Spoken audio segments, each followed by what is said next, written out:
etc. Tá bom? E eu estou assumindo, pelos sims que eu vi ali, que a maioria, pelo menos, viu, né, o vídeo que eu pedi para ver de ontem para hoje, que são 10 minutinhos só. Tá bom? Quem não viu, veja depois. E aí eu vou botar na sequência o de valor preditivo. Tá? É o vídeo, aí tem um pouquinho mais, são 17 minutos, mas 17 minutos não é nada. E lembra que vocês têm a obrigação, né, de cumprir, né, os 4 créditos. A nossa sessão aqui sempre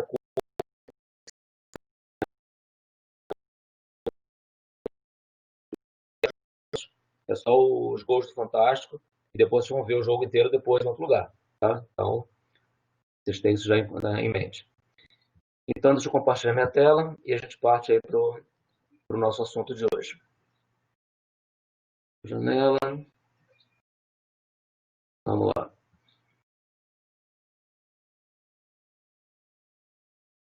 Pronto, vamos botar na apresentação.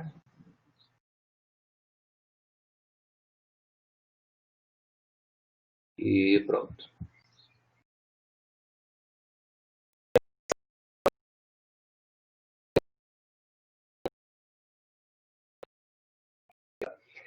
E se por acaso já aconteceu no passado, em outras aulas aí, às vezes congela, né? Fica num slide, não passou para o outro, eu estou falando, explicando alguma coisa e congelou a tela. Então, se congelar, alguém me avisa também. Olha só, eu não vou fazer, logicamente, o que faria presencialmente, mas eu vou, né,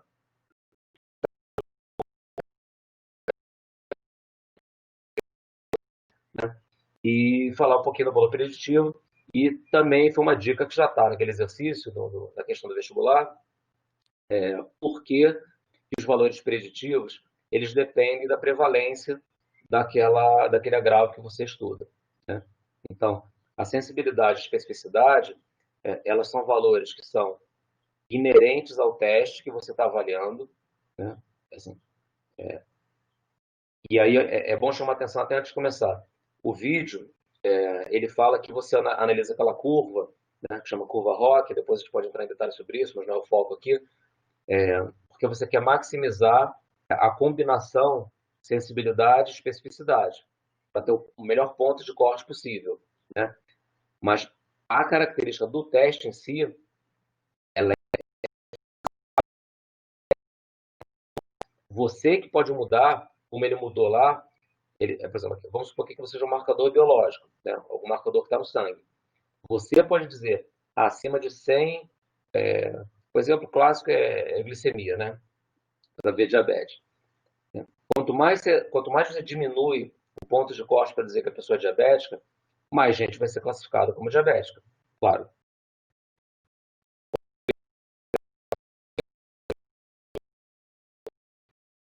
você pega todo mundo que é doente de verdade, mas quando você baixa muito pontos de corte, você vai rotular, né, como positivos gente que não tem a doença.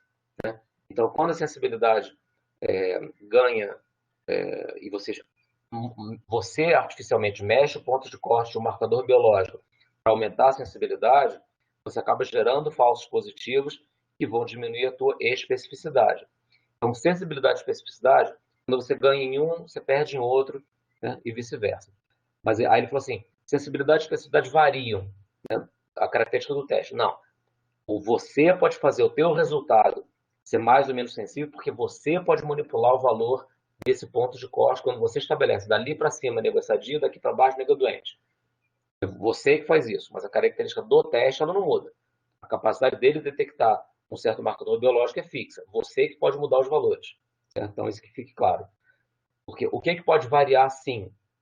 Varia o valor preditivo. Os valores preditivos mudam de acordo com o contexto que você está utilizando aquele teste. Então, em situações de prevalência variáveis, ou, como eu vou mostrar, especificidade variando, de 2 testes diferentes, por exemplo, aí você vai ter valores preditivos diferentes na mesma situação. Então, esse é só uma nota de cautela antes de a gente começar. Porque a única coisa que não está errado no vídeo, mas do jeito como o cara fala, parece que sensibilidade e especificidade variam, né, no mesmo teste. Ela não varia.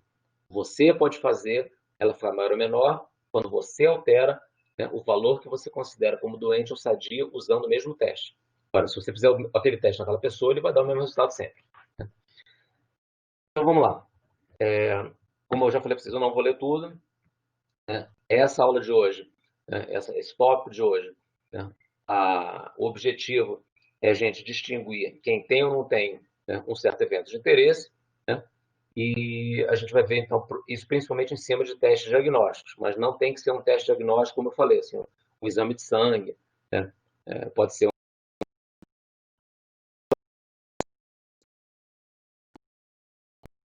necessariamente um teste, né, com material biológico, mas normalmente é isso, normalmente é um teste, né, para você detectar uma doença com algum marcador que está no sangue, ou em algum espécime, alguma amostra biológica. Normalmente é isso. O objetivo é isso. A gente quer ver quem tem a doença.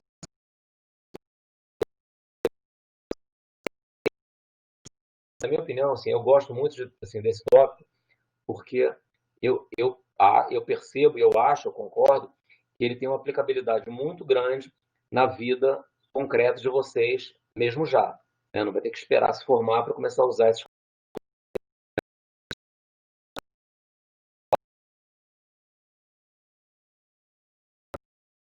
coisas do negócio. Né? Eu vou até dar um exemplo. Eu conheço, claro, profissionais de saúde, né, formados, que trabalham em tudo, e às vezes eu pergunto, né, quando você recebe um teste, né, por exemplo, o cara pede teste de hepatite, vem o resultado do teste de hepatite né, do paciente. Eu falei, você pensa na sensibilidade do teste, na especificidade, em qual é a prevalência de hepatite C, no caso, vamos você, nessa região onde você trabalha, você pensa nessas coisas? Normalmente as pessoas não pensam nisso. Então, a interpretação de um resultado, né, de um exame, a interpretação, e pode ser você como, né, como enfermeiro ou enfermeira, pode ser você como nutricionista, né, de vitamina D, aí faz um teste para dosar, né, o ponto de corte para você dizer está com deficiência ou não está, ele vai definir tudo que a gente está falando hoje aqui, né? E a mesma coisa com, né, com qualquer parâmetro biológico que você vai medir para dizer se o cara tem um agravo ou não. Então, isso é super importante, é super aplicável e é mais claro nesse tópico a distinção entre a visão da saúde coletiva e a visão da prática clínica, da decisão na frente do paciente, de vocês. Né? Porque uma coisa é você usar os conceitos para você definir, por exemplo, que eu vou falar, um teste de triagem, é um teste para rastreamento de uma doença, que ele tem que ter características específicas, e outra coisa é você, no teu consultório, né, ou no posto de saúde, seja lá o que for, você está na frente do paciente e você olhar um resultado na tua mão e ter que tomar uma conduta ou encaminhar uma conduta baseado no resultado que está na tua frente. Você tem que saber interpretar aquele resultado, você tem que ter um pé atrás quando tem que ter, ou confiar mais ou menos, dependendo de tudo que a gente vai discutir hoje. Então, é bem interessante porque você consegue assim, combinar o coletivo com o individual e é um assunto de muita aplicabilidade. Então, vamos lá. Isso eu acabei de falar, né? Prática clínica versus, né, o coletivo. Né? E o coletivo, normalmente, né, para o coletivo é para você fazer diagnóstico precoce, né, de alguma doença. Então, normalmente, quando você pensa nesses parâmetros para a saúde pública, é para testes de rastreamento ou triagem. Né? E no dia a dia, do 1 a 1, como eu falei, na prática clínica, é para você corretamente saber se a pessoa tem ou não tem uma certa condição. Né? E aí, pensando na triagem, que eu falei que para a saúde coletiva, para a saúde pública é mais importante, qual é a lógica? É você trazer da fase clínica da doença, que é a segunda parte aqui, você tenta trazer o diagnóstico para a fase pré-clínica, onde a pessoa não apresenta sintomas ainda, mas a doença já é detectável biologicamente. Se você consegue fazer isso, ou seja, trazer desse diagnóstico clínico para a esquerda aqui, né, para o diagnóstico quando é detectar, para a doença precoce, consegue fazer com que você intervenha mais cedo e essa intervenção, de fato, seja efetiva para melhorar o prognóstico, você tem um rastreamento que ele é efetivo, né, do ponto de vista da população. Agora, também se você tiver uma detecção precoce que não altera o curso clínico da doença, a pessoa só passa a viver mais tempo sabendo que tem a doença. Né? Se o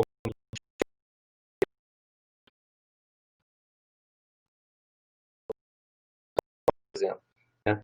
Você detecta por triagem, né, na fase pré-clínica, em vez de esperar, né, aquele homem ter sintomas, né, e detectar clinicamente, que normalmente, né, normalmente o diagnóstico acontece quando os programas de triagem não estão muito difundidos nesse momento. Se você detecta mais cedo, mas a pessoa continua a morrer 3 anos depois, né, do momento que ele faria o diagnóstico clínico, você só aumentou o tempo que esse homem viveu sabendo que tinha aquele câncer. Mas, de fato, você não alterou, né, a evolução daquela doença. Isso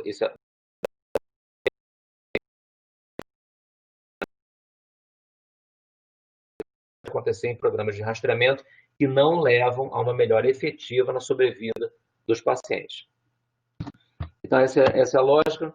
Então, rastreamento, né, tem alguns sinônimos, screening, triagem, né, identifica uma doença não reconhecida, né, então são pessoas sadias, mas que já estão no processo patogênico, então elas têm a possibilidade de você diagnosticar nessa fase pré-clínica. Os exames têm que ser simples, rápidos, baixo custo, eles têm que ser bem aceitos, né, até porque eles têm que ser aplicados a um número maior de pessoas. E o que você vai fazer vai ser aplicar um teste nessa população para tentar, nessa fase, né, subclínica, detectar a doença. Só que você, como vai privilegiar a sensibilidade, como eu vou falar já já, você vai ter que depois confirmar esse diagnóstico, né, com um teste confirmatório, é o nome, que aí ele vai ter que ser mais específico. Então vamos ver isso. Então são pessoas, eu acabei de falar, então são pessoas suspeitas de ter a doença, né, pela triagem, e vão ser encaminhados para um teste que vai ser confirmatório. A gente vai chegar lá. Então, em epidemiologia, você pode, como eu falei, são vários procedimentos, pode ser, né, a história do paciente, né, a anamnese, o exame clínico em si, provas laboratoriais ou outros, né, que estão listados aqui. Então, a gente vai ver dois conceitos principais hoje, tá? Validade e confiabilidade. Confiabilidade é menos importante, né? Quer dizer, ela, para a gente, para a nossa discussão, ela não é menos importante do ponto de vista prático, né? Confiabilidade é quando você repetindo o mesmo teste, ele vai dar o mesmo resultado sempre, né? Claro, considerando que o valor que está sendo medido de verdade ele é o mesmo, né? Se você tem um instrumento que ele não é confiável, aí não é o conceito de confiabilidade que você tem assim, intuitivamente na cabeça. É que ele não consegue repetir, né, o mesmo valor a cada vez que você usa. Né? E o exemplo clássico seria assim, né, uma balança que se você medir uma pessoa que tem 80 quilos, ela vai dar 75 quilos. Está errado. Mas se toda vez que o cara subir na balança, ela dá os mesmos 75 quilos, ela sempre repete o mesmo resultado, essa balança é super confiável, mas ela não é precisa. Né? Então, confiabilidade é uma coisa, precisão é outra. Mas o ideal é que os testes sejam válidos, ou seja, que meçam o valor correto e confiáveis, que eles meçam o valor correto consistentemente, que repitam essa medição se você voltar e fizer de novo. Mas vamos focar então na validade. E a validade, ela tem dois componentes, como vocês já viram, né, principais, né, que são propriedades, olha aqui, os componentes, propriedades inerentes ao teste. Inerentes quer dizer uma característica do teste, que não muda, né, que é o que eu falei antes. A sensibilidade e especificidade não muda, né, quando você tem um teste X. Aquele teste ele tem sensibilidade de tanto, especificidade de tanto. Você pode mudar, como eu falei, o ponto de corte. E você classificar mais ou menos gente como doente como sadio. Mas o teste vai ter uma capacidade pré-definida de detectar as pessoas doentes e as pessoas sadias, ou seja, de corretamente medir o valor que você quer. Agora vamos começar então com os conceitos. Agora vai ser uma repetição do vídeo, mas o vídeo é curto, então aqui a gente tem um pouquinho mais de espaço para falar a definição com mais calma, né? Um pouco mais devagar. E vocês podem, claro, rever isso aqui. Né? Vamos lá. Quando você fala em sensibilidade, você tem que pensar na população com a doença, com o agravo. E especificidade, você pensa na população sadia, a população sem aquele agravo. Então, a sensibilidade é a capacidade do teste de corretamente identificar quem tem a doença. Se você pensa do mesmo jeito, então, agora, e a especificidade, eu não falei que era para pensar na população sadia, então é a capacidade do teste de corretamente identificar a população sadia. Pronto. Qual é assim, a questão que tem que manter em mente? Quando você fala da definição de sensibilidade ou de especificidade, você não interessa o que está acontecendo com a outra população. Ou seja, se eu falo assim, sensibilidade é a capacidade dele corretamente identificar quem tem a doença. Então, se a sensibilidade for 100%, isso quer dizer que de todo mundo que tem a doença, o teste vai lá e corretamente rotula esses 100, tem 200 pessoas, né? 100 tem a doença e 100 não tem a doença. Então, das 100 pessoas que têm a doença, se o teste é 100% sensível, ele vai corretamente rotular essas 100 pessoas doentes como doentes. Ponto. Não interessa o que o teste faz com as doenças, com as pessoas sadias. Muito provavelmente, um teste 100% sensível, como ele está pegando todo mundo que é sensível, todo mundo que é doente, desculpa, todo mundo que é doente, e há uma variabilidade biológica nos marcadores que você mede, que vocês viram naqueles 2 gráficos do vídeo, qual é a consequência natural de um teste que é muito sensível demais? Ele vai acabar erroneamente rotulando alguns sadios como doentes, que é o preço que você acaba pagando por ter uma sensibilidade muito alta. Então, se você é 100% sensível, essa é a definição, ponto final, parou por aí. Aí você pensa, mas qual é a consequência disso para os sadios? É que você vai erroneamente rotular alguns sadios como doentes, que são os falsos positivos, certo? Então, uma sensibilidade muito alta vai comprometer um pouquinho da especificidade, que é a capacidade do teste corretamente identificar os sadios, porque esse teste está gerando um pouco de falso positivo, o que está sujando um pouquinho a especificidade. O falso positivo é um sadio que o teste está errando, né? Mas, por definição, como eu falei, quando você fala sensibilidade ou especificidade, você não está interessado no outro grupo. Vamos pensar o outro lado agora. Especificidade 100%. O que quer dizer isso? Então, tinha 200 pessoas, né? 100 doentes, 100 não doentes, 100 sadios. Pega os 100 sadios. Especificidade 100%, do grupo sadio, ele não erra ninguém. Todo mundo que é sadio, o teste vai lá e rotula cada um como sadio. Perfeito. E não interessa o que ele faz com a pessoa doente. A definição é essa. Mas você sabe, qual é a consequência de você não errar ninguém do grupo sadio? Provavelmente, você vai acabar rotulando alguns dos doentes como sadios também. E aí vai ser um falso negativo, né? É uma pessoa doente que você está dizendo que não tem a doença. O falso negativo é uma sujeira na sensibilidade, porque, né, é um pessoal que está doente e você está dizendo que não está. Aí você já compromete a sensibilidade.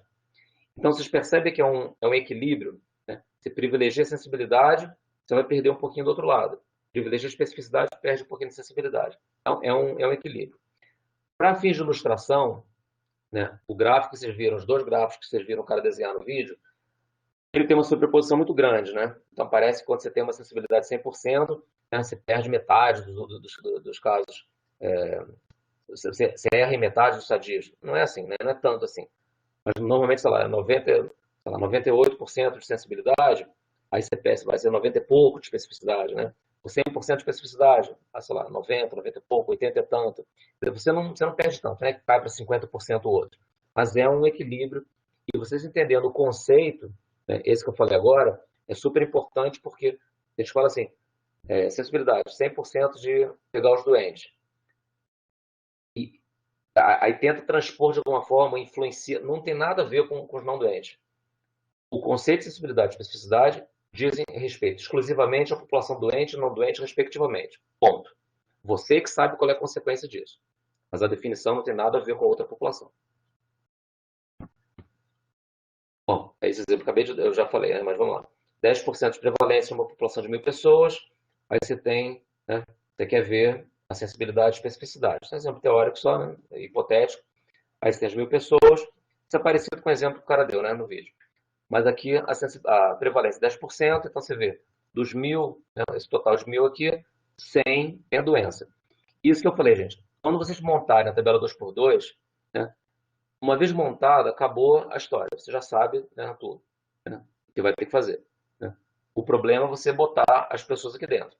Então, o que o problema falava aqui? Que a prevalência era 10%. Né? E o que mais falava? Peraí. A prevalência era 10%. Ah, não, eu só quer saber qual é a sensibilidade e a especificidade. Na verdade, essa tabela estaria dada para você. Né? Mas você percebe que a prevalência é 10%, porque na coluna com a doença tem 100 pessoas, das 1.000. Então, tudo bem. E aí, a construção, como eu falei, dessa tabela é diferente dos estudos. Lembra? Os estudos você tinha a exposição nas linhas e a doença, como está aqui nas colunas. Agora, em vez de ter exposto sim e não nas linhas, você tem teste positivo ou teste negativo, né? Porque é o que você vai querer avaliar. Você vai querer avaliar a performance do teste com a verdade, que seria o padrão ouro, quer dizer, né? Se você soubesse a verdade, né? Em relação à pessoa ter ou não ter a doença. Então, vamos lá. Sensibilidade na capacidade de teste corretamente identificar os doentes? Tem 100 pessoas doentes, que é a somatória da primeira coluna. Quantos que esse teste jogou corretamente na casela A? Que se tem a doença, se fosse uma sensibilidade de 100%, todo mundo estaria na primeira linha, no positivo, né? E não teria ninguém negativo com a doença. Então, em vez de 80, que está em vermelho, seria 100, né? Mas como deu 80, das 100 pessoas doentes, quantos que o teste pegou corretamente dos doentes? 80%. Certo? Então, por definição, é isso aí. Quantos dos doentes o teste corretamente identificou como doente? 80%. Da mesma forma, agora vamos olhar a especificidade. É na segunda coluna, porque a especificidade diz respeito à população sadia. Então, da população sadia, que são 900 pessoas, quantos que o teste corretamente identificou como não tendo a doença, como sadias? Os 800 que deram negativo. Se a pessoa não tem a doença, tem que dar negativo, né? Deu 800 negativos entre os 900 sadios. Qual é a especificidade? 800 sobre 900, que é 89%. Então, em 89% dos casos de pessoas sadias, o teste acertou. Ou seja, a especificidade é de 89%. Pronto. Te deram a tabela e você sabe, então, qual é a sensibilidade e a especificidade desse teste. A sensibilidade de 80% e a especificidade de 89%. Essa é a definição e essa é uma aplicação num exemplo prático que vocês já viram que está no vídeo também. Esse quadro, ele traduz em categorias quais são essas quatro caselas que você tem na tua tabela 2x2 quando você vai avaliar um teste diagnóstico. Os nomes, né, das categorias são esses. Você tem, se você acertar, né, se o teste acertar, ele vai ser um verdadeiro ou positivo ou negativo, certo? Que é a diagonal principal aqui, né? Em cima à esquerda e embaixo à direita, certo? Então, verdadeiro positivo é o cara que está doente, o teste dá positivo, claro, né? É o A. O D é a pessoa sem a doença, que o teste dá negativo. Verdadeiro negativo. Tranquilo, né? As outras duas células que estão, né, rasturadas são os resultados que você errou, né? Em cima à direita é a pessoa sadia, que o teste falhou em detectar essa ausência, ele deu positivo, né? Ele diz que está doente quando não está, é um falso positivo, né? E embaixo à esquerda era uma pessoa com a doença e o teste não foi capaz de achar a doença. Então ele deu negativo, mas a pessoa está doente. Está errado também. É um falso negativo, né? Então essas são as quatro únicas possibilidades, né? Ou você acerta ou você erra, sendo a pessoa doente ou a pessoa sadia. Então aqui é uma questão de novo, só conceitual de você rotular as possíveis categorias. E aí você pode traduzir o. Vocês podem traduzir as fórmulas que vocês fizeram para fazer o cálculo da sensibilidade e da especificidade em termos dessas categorias, né? Então, a sensibilidade é de todo mundo doente, né, no denominador. No numerador você bota os verdadeiros positivos, né? Então, verdadeiro positivo sobre todo mundo doente, que é verdadeiro positivo mais falso negativo, né? Que aqui é a primeira coluna aqui. E a especificidade de todo mundo sadio, né? Que são, eu vou falar a sigla, né? VNFP, porque, né? Então, VNFP são todos sadios, e em cima você bota os verdadeiros negativos, que é o teu numerador da especificidade. É só outra forma de você expressar, né? Mas é uma forma conceitual, e aí se aplica a qualquer situação, né? Se eu fosse fazer uma cola para uma prova, é isso que eu queria levar. Eu não vou levar um exemplo específico com números, né? Eu vou levar isso aqui porque aí eu sei as definições todas. O que falta aqui? De tudo que a gente tem que ver, os valores preditivos, depois a gente vai ver nas linhas, certo? Declaração, né? Conflito de interesse. Eu nunca colei em prova, nunca preparei cola, mas eu já vi gente que preparou. Por isso que eu falei, se eu fosse preparar, eu faria assim. Pronto. Então, esses são os possíveis resultados de um teste diagnóstico. Relação entre os dois parâmetros que a gente está olhando, né? Eu já falei também. Aqui só né? É uma formalização do que eu falei. Algumas pessoas sem o evento, né? Ou seja, se elas estão sem o evento, elas estão na segunda coluna, né? Na coluna dos sadios aqui, né? Na segunda coluna, certo? No ausente. Sem o evento, são erroneamente classificados como tendo evento, são os falsos positivos. Os falsos positivos são uma consequência de uma especificidade um pouco menor, certo? Vamos rever isso uma vez aqui. Se você tem falsos positivos, né, aqui em cima à direita, isso está comprometendo a especificidade, porque a especificidade trata das pessoas sadias que estão nessa segunda coluna. Okay? Da mesma forma, na primeira coluna das pessoas doentes, alguns indivíduos que têm o evento vão ser rotulados erroneamente como sendo sadios. Né? São os falsos negativos. Esses falsos negativos são uma consequência de uma sensibilidade um pouco comprometida. Porque se a sensibilidade fosse 100%, você não teria falso negativo, que é quem está embaixo aqui à esquerda. Ok? É só em frases o que eu já tinha falado antes. Tá? Bom, a importância, esse eu não vou parar muito, mas aí vocês vão pensar, vai ter que pensar caso a caso. Qual é a importância de você ter, na verdade, você tentar evitar, né, falsos positivos ou falsos negativos? Normalmente, falso positivo, ansiedade, preocupação, preconceito, sobrecarga. Você não pode também fazer um teste tão sensível que você jogue tanto positivo no serviço para ser ou tratado sem necessidade, ou que vai fazer teste confirmatório no número tão grande que você não tem capacidade para aquilo. Então, às vezes, você tem que minimizar um pouco o falso positivo por conta desses fatores aqui. E o falso negativo? Né? É uma doença que você não pode deixar de detectar.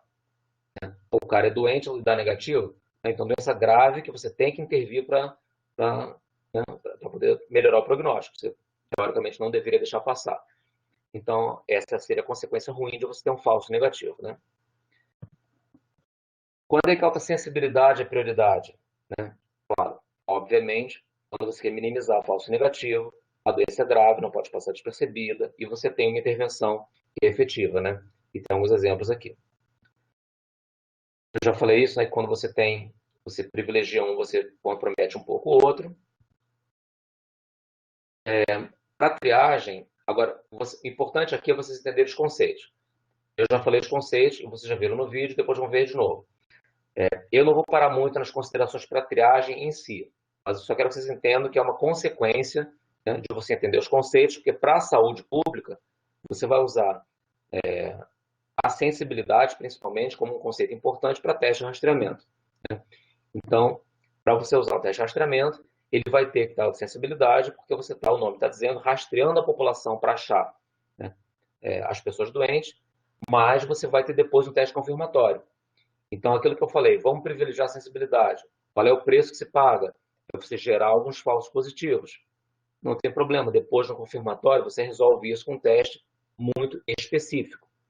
Essa é a sequência que se deve fazer. E aí você tem que depois rever esses conceitos e entender essa sequência com mais calma. Então, repetindo só uma vez, né, num teste de triagem você prefere um teste muito sensível, porque no rastreamento, na triagem, você não quer perder nenhum doente na população, pegou todo mundo doente para levar para o confirmatório, qual é o preço que você paga? Por ser muito sensível o teste de triagem, você vai trazer falsos positivos junto. Né? E se você privilegiou a sensibilidade, você comprometeu um pouquinho a especificidade. Quando você compromete a especificidade, o que você gera? Falsos positivos. Né? É você errar no grupo sadio. Lembra? Então, como é que você vai tirar esses falsos positivos depois para não tratar quem é sadio sem necessidade? Com um teste muito específico.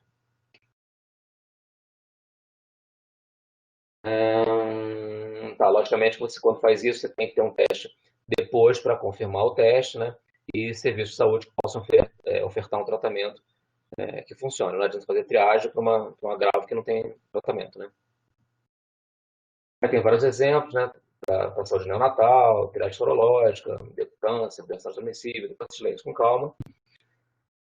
E você quer, por outro lado agora, quando é que você quer autoespecificidade? Quando é que você não quer errar na população sadia? Quando você, o fato de você saber que não tem a doença é importante, né? E quando o falso positivo pode gerar um problema sério. Não só trauma psicológico, como está aqui, social, econômico, mas uma intervenção, né, numa pessoa que não tem a doença. Né? Você não pode ter uma coisa dessa, né? Então, agora eu vou passar para o segundo pedacinho, né, que é a gente sair da sensibilidade e especificidade e ir para os valores preditivos. Então, para chegar aqui, a premissa é que você tenha entendido os conceitos de sensibilidade e especificidade. Então, entendido o que é sensibilidade e especificidade, vamos passar para outra pergunta, então. Em vez de pensar em rastreamento, na população como um todo, em fazer triagem, agora você fala o seguinte: agora eu estou. Isso aplica mais a você estar frente a frente com o paciente e com o resultado de algum teste na tua mão. Né? Qual é a pergunta que você vai se fazer? Não é assim, de todos os doentes, quanto teste pega? Não. Você não tem um teste na tua mão? O resultado na tua mão? Tem. Aí a tua pergunta é essa aqui. Se o teste for positivo, qual é a probabilidade que a pessoa que está sentada na tua frente de fato tenha a doença? Ou o contrário, se está um teste negativo na tua frente, qual é a probabilidade que ele de fato seja negativo? Quer dizer, quanto que eu confio nesse resultado que está na minha mão? Essa é a pergunta que você faz quando você tem uma pessoa na sua frente e o resultado na sua mão. Né? E o que vai responder a primeira pergunta? É o valor preditivo positivo. O que vai responder a segunda pergunta? É o valor preditivo negativo. A construção do panorama é exatamente igual àquela tabela que a gente já fez. Só que em vez de a gente olhar o que o teste faz na população doente e não doente, a gente vai olhar o que está acontecendo em relação à presença ou ausência de doença nos grupos onde o teste deu positivo e no grupo que o teste deu negativo. É isso que a gente vai fazer. Então está aqui o mesmo exemplo, exatamente igual, né? E qual é, então, antes você olhava nas colunas, né? O pessoal com a doença e sem a doença. E agora? Agora a gente vai olhar nas linhas. Então, qual é o valor preditivo positivo de um teste? Desse teste, nesse caso, né? Esquece as pessoas com a doença e sem a doença. Agora você vai pensar no grupo de pessoas com resultado positivo e no grupo de pessoas com resultado negativo. O que é o valor preditivo positivo? É a probabilidade de, em dando um teste positivo, a pessoa de fato ser doente. O que é o valor preditivo negativo? O VPN. A pessoa sendo sadia, desculpa, o teste dando negativo, qual é a probabilidade da pessoa de fato não ter a doença? É isso que significa. Então vamos ver o VPP, que está em azul aqui embaixo. O que é o preditivo positivo? Se o teste deu positivo, qual é a probabilidade do cara estar doente de fato? Então, qual é o denominador agora? O denominador é a soma da linha. É todo mundo que deu positivo. Quantos deram positivo? Ops, desculpa. Não, desculpa, eu falei azul, mas é o VPP é o vermelho aqui na direita.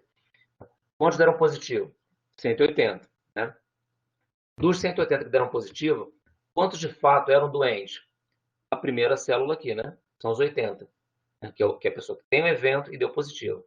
E você vê, tem 100 falsos positivos, né? Por isso que está dando um pouco mais baixo aqui o preditivo positivo. Ou seja, de um teste positivo na tua frente, qual é a probabilidade, né, desse teste representar nessa situação uma pessoa realmente doente? 44%. É a probabilidade do paciente ter o evento, dado que ele deu o teste positivo. E aí, analogamente, né, no VPN, né, o valor preditivo negativo, dos que deram negativo, que são 820, quantos de fato eram sadios? 800. Então, 800 sobre 820, 98%. Certo? Então, o raciocínio é o mesmo. Por que normalmente o valor preditivo negativo, isso acontece, ele é muito mais alto do que o valor preditivo positivo? Que a prevalência das doenças, ela normalmente não é muito alta. Né? É raro ser uma doença que tenha 60%, 70%, 80% de prevalência. Né? Então, o peso da primeira coluna em relação à segunda coluna, ele não é tão grande. Ou seja, é 80 e o 20 comparado com 100 e 800. Né? E se você pensar, porque isso aqui é uma prevalência de 10%, que não é nem tão pequena, né? Não é muito alto, mas também não é pequena. Né? 10% é uma prevalência relativamente interessante. Né? E com a prevalência de 10%, e lembra que os parâmetros aqui de sensibilidade e especificidade, você tem 80% de sensibilidade e era quase 90% de especificidade. Né? Então são sensibilidade e especificidade relativamente altas. Né? E com esses valores, você tem um valor preditivo positivo pequeno. Por quê? Eu não falei que a prevalência das doenças normalmente não é muito alta demais? Então, a maioria da população, né, de estudo normalmente vai estar na segunda coluna, né, na coluna sadia. E se a especificidade não é tão ruim assim, ela nunca vai ser uma super porcaria, a maioria das pessoas vai cair no verdadeiro negativo, que nesse caso aqui é 800, né? O 800, ele não está no numerador do valor preditivo negativo, tá? Em termos de magnitude, se você comparar o verdadeiro negativo, que é 800, com o 20, né, que é o falso negativo, essa diferença de valores vai fazer com que a tua fração seja uma fração muito perto de 1. Né? Então, normalmente, o VPN ele vai ser muito alto. Mas, por outro lado, o valor preditivo positivo, olha como é que é feita a fórmula. Não é o verdadeiro positivo, que é 80, sobre 80 mais os falsos positivos, por conta da magnitude das populações sadia, que é maior do que o pessoal doente, via de regra, mesmo com uma especificidade boa, ainda sobra um número de falso positivo razoável. Esse número de falso positivo que é razoável, ele vai ser somado no denominador do VPP. Se você aumenta o denominador, o valor total daquela fração diminui. Ou seja, é muito mais fácil você ter um VPP diminuído do que um VPN diminuído. Simplesmente porque as doenças não são tão prevalentes e a maioria das pessoas acabam na coluna dos sadios e uma especificidade, mesmo alta, ainda acaba gerando um número suficiente de falsos positivos que vão fazer diminuir o valor preditivo positivo, porque elas estão no denominador desse parâmetro, e ao contrário, o numerador do VPN, que é o 800 nesse caso, que é o verdadeiro negativo, ele geralmente vai ser um valor alto em comparação com o que você vai somar com ele no denominador do preditivo negativo. Eu sei que isso é uma coisa um pouco confusa, né, no primeiro momento, então eu estimulo que vocês toquem essas frases algumas vezes, porque é só olhar essa tabela e parar com calma, olhar a fórmula do lado, que isso vai fazer sentido. A mensagem central é essa. O VPP ele é mais fácil ser mais baixo do que o VPN. O VPN para cair é um pouco mais difícil. Normalmente o valor preditivo negativo é muito alto. E mesmo com o aumento da prevalência, que eu vou mostrar já já, ele não cai com uma velocidade que aumenta o valor preditivo positivo, que é o nosso próximo e último tópico. Tá? Eu sei que vocês vão ter que rever esse assunto, mas de primeira realmente, às vezes, não dá para entender 100%. Então tá. E o último tópico que eu quero comentar com vocês é o que afeta, então, os valores preditivos, em especial o positivo, que é uma consequência que eu acabei de falar. O valor preditivo negativo ele é mais difícil dele variar. É mais fácil, pelos fatores que eu acabei de dizer, das doenças não serem tão prevalentes, né? E a primeira coluna, comparativamente à segunda coluna da nossa tabela, ser normalmente muito menor em termos de números, né? E pela configuração das fórmulas dos valores preditivos, é muito mais fácil o preditivo positivo ele variar. Então, o que normalmente se estuda são fatores que afetam os valores preditivos, em especial o positivo. E tem duas coisas centrais que afetam o VPP. Eu já estou usando a sigla para não ficar repetindo o valor preditivo positivo. Então, o VPP, nesse caso aqui, ele é afetado por dois critérios principais: a prevalência da doença e a especificidade do teste. Isso aqui, se eu parasse aqui e pedisse para alguém desenhar num quadro branco, vocês provavelmente acertariam já, porque se vocês já entenderam o conceito, né, e a distribuição das pessoas nessas quatro caselas. Então vamos lá. Eu vou dar um exemplo que inclusive já foi dado no vídeo que eu mostrei para vocês, que eu indiquei para vocês, de prevalência afetando o VPP. Especificidade não foi descrito, mas é uma coisa que você entendendo o conceito, você vai entender facilmente aqui também. Então vamos lá. Eu vou mostrar um exemplo prático e vocês vão ver, né, à medida que aumenta a prevalência, o que vai acontecer tanto com o VPP quanto com o VPN. Então vamos lá. Nesse primeiro caso, nesse primeiro exemplo, eu não vou variar nem a sensibilidade nem a especificidade do teste, que vão ser mantidos em 95%, e o tamanho da população, que é de 100 mil pessoas. Só que vai mexer vai ser a prevalência, que eu vou aumentar em 10 vezes, né, de 0,1 para 1%, depois para 10%. E vamos ver o que vai acontecer. Então, no primeiro caso, está aí a situação. Lembra, Eu não vou mudar 100 mil pessoas de população e a sensibilidade e especificidade mantidas em 95%. Só vai variar a prevalência. Numa prevalência de 0,1%. Muito pouquinha gente na primeira coluna, né? Quase todo mundo é sadio, né? E, né? Então, mesmo, olha, mesmo com a especificidade 95%, você tem quase 5 mil falsos positivos. Está vendo aí? Aqui a célula B, né? 95% de especificidade, só 0,1% de prevalência. Quase todo mundo cai na segunda coluna. Mas mesmo assim, você tem 5 mil falsos positivos. Qual é a consequência disso? O VPP é só de 2%. Por quê? Você não está olhando só as linhas agora? De todo mundo que deu positivo, primeira linha, quantos estavam doentes de fato? Só 95. E o VPN? De todo mundo que deu negativo, quantos de fato eram sadios? 94.905 sobre 94.910. Quase todo mundo. Por quê? Quase não tem falso negativo. Né? Não é porque a sensibilidade é essa maravilha toda, ela é a mesma da especificidade. Mas tem tão pouca gente doente que só sobrou como falso negativo para entrar na fórmula, né, do VPN no denominador 5 pessoas. Né? Uma questão matemática aqui, né? Então pronto, então você vê. VPN 99,99 e VPP 2% só, com 0,1%. Vamos multiplicar agora por 10 a prevalência, agora é 1%. Vamos ver o que aconteceu. Olha, agora já tem 1.000 pessoas em vez de 100 na primeira coluna. Você já tem quase 1.000 pessoas verdadeiras positivas. Caiu um pouco aqui o falso positivo para a primeira linha, mas essa relação de magnitude já mudou um pouquinho bastante, né? Você tinha em 100 pessoas 95, agora você tem 950. E continua com a especificidade, né, igual, e você não baixou tanto o número de gente sadia, porque a população é grande, né? E você com 1% de prevalência ainda tem 99 mil pessoas sadias. Qual é a consequência, então? Vamos de baixo para cima. O VPN quase não mudou, né?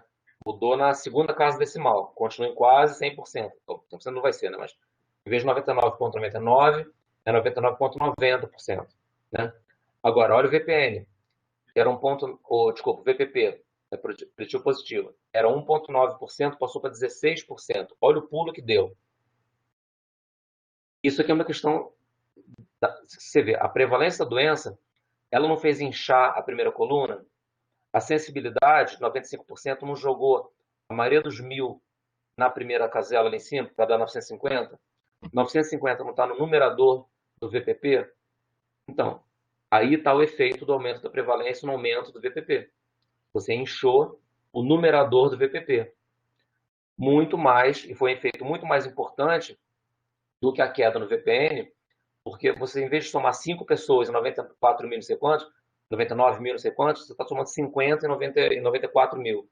Então você não consegue, é o que eu falei antes, essa é a frase para gravar. Com o aumento da prevalência, o aumento no valor preditivo positivo é muito mais importante, muito mais significativo do que o decréscimo do valor preditivo negativo, que é o que estão vendo aqui. E que vai ser encerrado quando você sobe então para 10%. Né? Lembra que do 0,1 para 1%, o VPN quase não caiu e o VPP, o positivo, subiu de 1,9% para 16%. Vamos ver como é que fica a nossa tabela aqui. Olha, agora você tem 10 mil pessoas doentes das 100 mil, e olha o tamanho da célula, né, com 95% de sensibilidade, dos verdadeiros positivos. Agora você tem quase 10 mil pessoas. E tem só 4.500, que continua parecido, né? Por volta de 4.500, 5.000. Não mudou muito, né? O falso positivo, lembra? Agora, olha o tamanho do grupo dos verdadeiros positivos. Quando você aumenta a prevalência e mantém a sensibilidade, quer dizer, continua jogando 95% dos doentes na célula certa. O que aconteceu? Olha de novo, olha de baixo para cima de novo.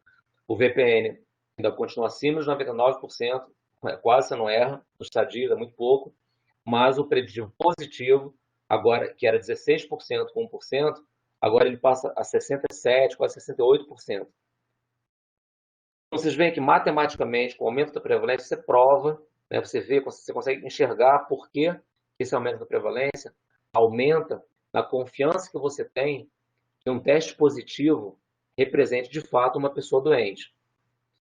E qual é a implicação prática disso? Acho que o Vitor chegou a comentar isso rapidamente também, mas ele fala um pouquinho diferente. Por que que os testes, por exemplo, de rastreamento, inclusive, né? De rastreamento, eles, apesar disso aqui ser mais, né, para a prática clínica, mas tem uma aplicação, né, claro, né, na teoria do rastreamento. Por que que se faz rastreamento de câncer de mama, né, em mulheres acima de 50 anos, ou com história familiar de câncer de mama, né, ou com algum outro fator de risco? Por que que você faz isso? Para aumentar o valor preditivo positivo. Porque nesse grupo de mulheres com essa faixa etária, com esse histórico, etc., você espera uma prevalência maior. Quando a prevalência aumenta, a confiança que você tem que o resultado positivo represente uma pessoa doente é muito maior. E eu acabei de mostrar isso para vocês. Né? Quando você vai fazer uma intervenção num certo grupo populacional e você fala, eu vou focar nas pessoas, por exemplo, vou fazer um programa de redução de dano, né? Para infecção, para HIV ou por hepatite, por uso de agulha, né? Em usuário de droga, por exemplo. Né? Por que você vai no usuário de droga injetável? Né? Para HIV ou para as hepatites, que são, né, por via parenteral, a transmissão? Porque você sabe que nesse grupo a prevalência é muito maior. Então, se você faz um teste para HIV ou para hepatite e dá positivo numa população que você sabe que a prevalência é maior, por esses comportamentos de risco, né, que, que fazem, são características desses grupos, comparado com a população geral, você espera que um resultado positivo nesse grupo tenha uma probabilidade muito maior de representar um doente do que na população geral. Ou seja, a focalização de testagem ou de rastreamento em grupos específicos com a prevalência esperada maior é para você aumentar o valor preditivo positivo do teu teste, para você confiar mais que um resultado positivo representa uma pessoa doente. Essa que é a lógica. E, por fim, isso aqui, na verdade, a especificidade ela é um pouco menos usada, assim, como, né, como efeito, né, nos valores preditivos. O mais importante é o que eu acabei de falar agora, que é a prevalência, né? Que subindo, né, aumenta o VPP, né, e diminui um pouquinho, depende, né? Mas que o principal efeito é esse, aumentar o VPP com o aumento da prevalência. Mas a especificidade é um pouco óbvia até pelo que a gente já conversou, né? Então, aqui, esse exemplo, você mantém tudo fixo, com exceção da especificidade. E aí, eu nem vou parar com tanto detalhe quanto o outro, mas se a especificidade, e olha a segunda coluna aqui, né, do pessoal sadio, né? O que é a especificidade? Não é quanto que da população sadia o teste acerta? Claro que sim. Então, se você diminuir a especificidade, o que você está gerando? Você está gerando gente que você está errando no grupo sadio, ou seja, o 900 aqui, que são os falsos positivos, né, ele vai aumentar muito se você baixar a especificidade. E você vai começar a ter mais falso positivo, ou seja, você está errando no pessoal sadio. E se você fizer isso, né, você aumentar os falsos positivos, você vai estar inchando o denominador do valor preditivo positivo. E o VPP na primeira linha, né? É. O que é o VPP? É dos positivos com que de fato eram doentes, né? Se você aumenta o valor que está no denominador, né, de um certo parâmetro, o valor geral diminui. Então, se você perde especificidade e você incha os falsos positivos, o VPP vai diminuir, claro, né? Então, isso é uma coisa matemática. Então, vamos ver aqui. Nesse caso, o VPP é 91%. VPN esse vai ser sempre muito alto, né? Mas olha só, preditivo positivo é 9.900 dividido por 10.800, que é só somar os 900 aqui né, no pessoal azul aqui da primeira célula, né? Agora vamos baixar a especificidade para 80%. Olha, agora você tem 18 mil, né, falsos positivos. O que vai acontecer? Vai cair bastante, né? O VPN continua alto, mas olha como você inchou o denominador do valor preditivo positivo, né? Porque os falsos positivos estão lá, né? Porque não é a primeira linha que a gente olha para ver o preditivo positivo? É. Então, se você perder em especificidade, você perde em valor preditivo positivo, logicamente. Mas, reiterando, é mais importante a relação dos valores preditivos, principalmente o positivo, com as mudanças na prevalência. Isso é mais comum e é mais aplicável à realidade que a gente vai ver no nosso futuro. Tá bom? Então, esse é um resumo do que eu acabei de falar. E isso é um apanhadão com aquela categoria, com a classificação das categorias e um resuminho das fórmulas, da sensibilidade, especificidade e os 2 valores preditivos, né? A gente já falou também várias vezes. E no final é um exemplo, vocês depois podem ler, só para fazer uma, né? Vai ter a conta. E a confiabilidade, já falei o que é, você poder reproduzir o mesmo resultado, e é claro que se o teste não for confiável, nesse sentido, né, confiar no sentido de confiança, né? E confiabilidade nesse sentido epidemiológico, de teste diagnóstico, de você conseguir reproduzir o resultado, se ele for feito várias vezes, né, ele dá o mesmo resultado sempre. Né? E claro, se ele não tiver esse parâmetro atendido, o valor e a atividade desse teste vão ser limitados. Ok? Gente, esse era o conteúdo que eu queria falar para vocês. Então, são 50 minutos, ok? Eu vou